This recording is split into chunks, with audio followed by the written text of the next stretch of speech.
The Mitten, adapted and illustrated by Jan Brett. Once there was a boy named Nicky who wanted his new mittens made from wool as white as snow. At first, his grandmother, Bubba, did not want to knit white mittens. If you drop one in the snow, she warned, you'll never find it. But Nicky wanted snow white mittens, and finally Bubba made them. After she finished, she said, "When you come home, first I will look to see if you are safe and sound, but then I will look to see if you still have your snow white mittens." So off Nicky went, and it wasn't long until one of his new mittens dropped in the snow and was left behind. A mole, tired from tunneling along, discovered the mitten and burrowed inside. It was cozy and warm and just the right size, so he decided to stay. A snowshoe rabbit came hopping by. He stopped for a moment to admire his winter coat. It was then that he saw the mitten, and he wiggled in, feet first. The mole didn't think there was room for both of them, but when he saw the rabbit's big kickers, he moved over. Next, the hedgehog came snuffling along.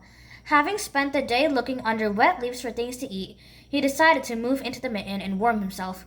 The mole and the rabbit were bumped and jostled, but not being the ones to argue with someone covered with prickles, they made home. They made room. As soon as the hedgehog disappeared into the mitten, a big owl, attracted by the commotion, swooped down.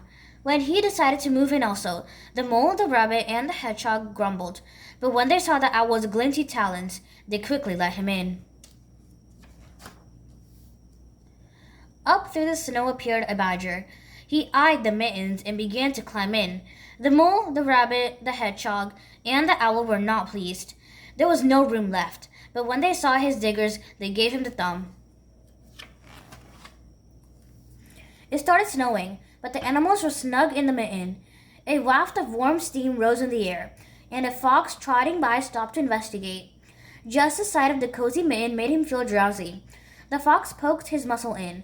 When the mole, the rabbit, the hedgehog, the owl, and the badger saw his shiny teeth, they gave the fox lots of room. A great bear lumbered by. He spied the mitten all plumped up, not being one to be left out in the cold. He began to nose his way in. The animals were packed in as tightly as could be, but what animal would argue with a bear? The mitten swelled and stretched. It was pulled and bulged too many times its size, but Bubba's good knitting held fast. Along came a meadow mouse, no bigger than an acorn. She wriggled into the one space left and made herself comfortable on top of the great big bear's nose. The bear, tickled by the mouse's whiskers, gave an enormous sneeze. Ah, ah, ah, achoo! The force of the sneeze shot the mitten up into the sky and scattered the animals in all directions. On his way home, Nicky saw a white shape in the distance. It was a lost mitten, clouded against the blue sky. As he ran to catch a snow white mitten, he saw Bubba's face in the window. First she looked to see if he was safe and sound, but then she saw that he still had his new mittens.